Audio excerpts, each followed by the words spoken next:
Hello and welcome to episode 29 of the Barndoor restoration. Last episode I restored the cover for the underseat storage. This episode started on the wheel wells. There's a lot more work to them than I had time to do, so I guess it'll be 2 episodes long. So these wheel wells, they go from the front floor and extend back to the bulkhead. And they just have a lip that rolls over and spot welded to where the inner frame panels come up. And then across the front here, they have a lip straight down. That spot welded to the floor. The floor also has a lip that down. They spot welded in. On the back side, they have a lip that comes up.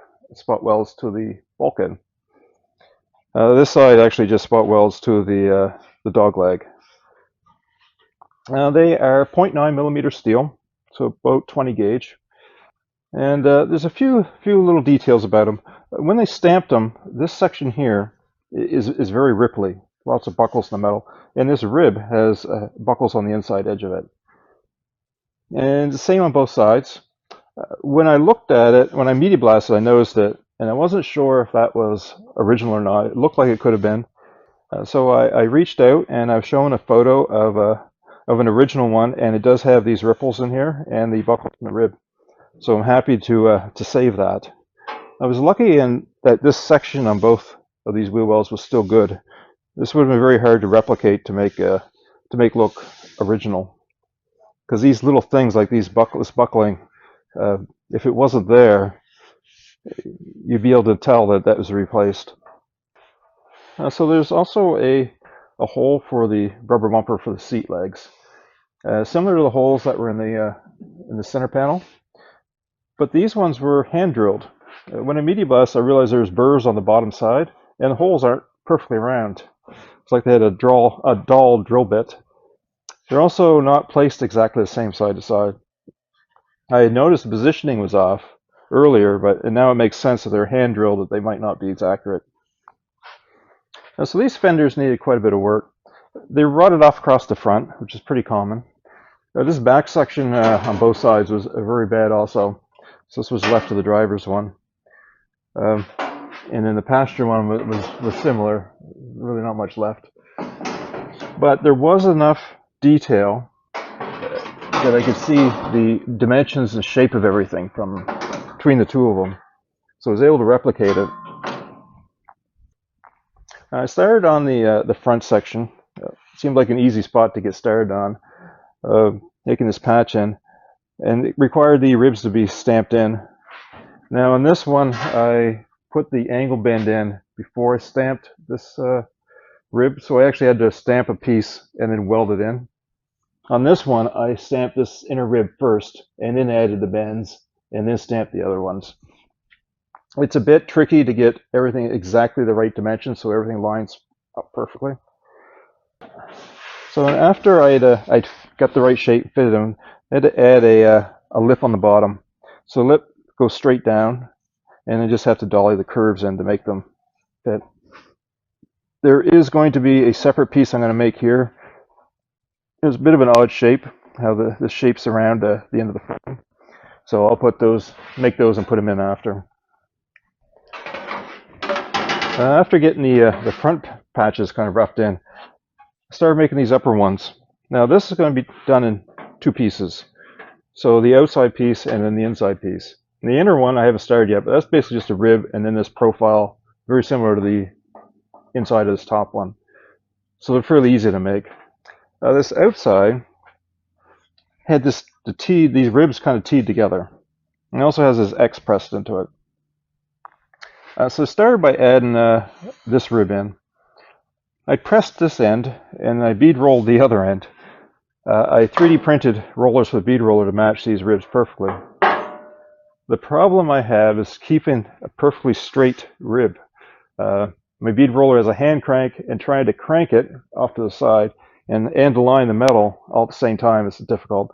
I need to build a guide for it so I can run it against a guide and keep things straight. Now the other one, the second one I did, I actually stamped both sides in instead of bead rolling it, just because it was I had too much trouble keeping it nice and straight. So once the first rib was in, I had to put in this one that teed into it. So to do that, I modified my press dies I had made for doing the ribs, and basically added a T in the end of them, both the male and the female side. So that allowed me to set the press dies up in this rib. So when I pressed it, it would not distort this rib. It would actually put them together. Now it does buckle the metal a little bit there, but that's very easy to dolly out. So I did this one, and then I did these ones after. So they come out pretty good. I still have a lot of little detailed dollying and touch-up to do with them. Because stamping them causes the metal to... you end up with too much metal at the end. Because we're stamping, you're actually sucking the metal in. And that's the end now. There's too much left here, so I got to shrink these ends a bit. Once I shrink that, this metal will come nice and flat again. And the same goes for warps around the other edges of it. The center section is pretty good. It just needs a little shrinking. So once I shrink that, I will tidy up these, make them perfect. So once I had the ribs in, next thing was this little X-shaped piece. I started with, I 3D printed some dies, a male and a female, and did a test stamp. And this one, the shape didn't come out just right. Even though this looks very close to what that is, the metal doesn't always come off a die looking exactly like the die does. Because there's spring back, it doesn't press just right sometimes. So I redid, made some adjustments, reprinted the dies,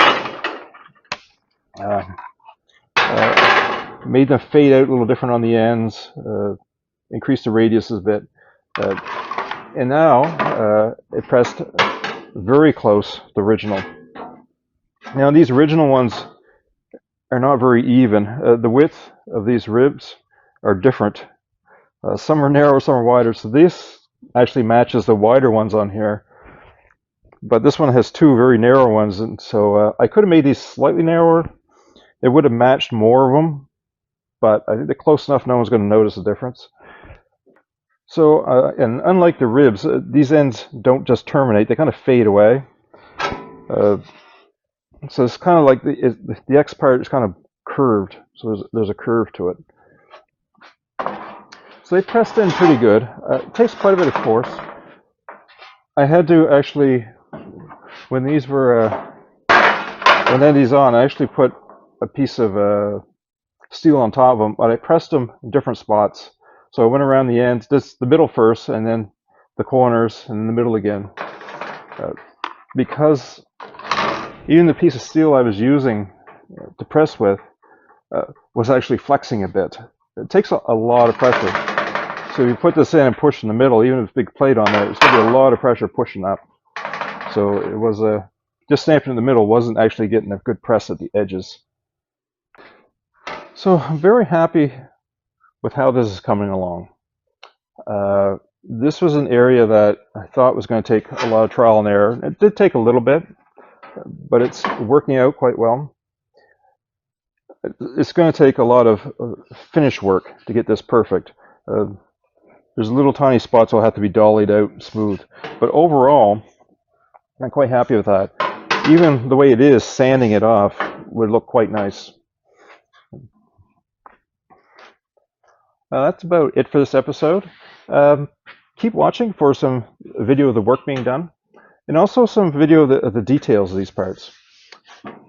Next episode, I'm going to be finishing these off and installing them. Well, thanks for watching.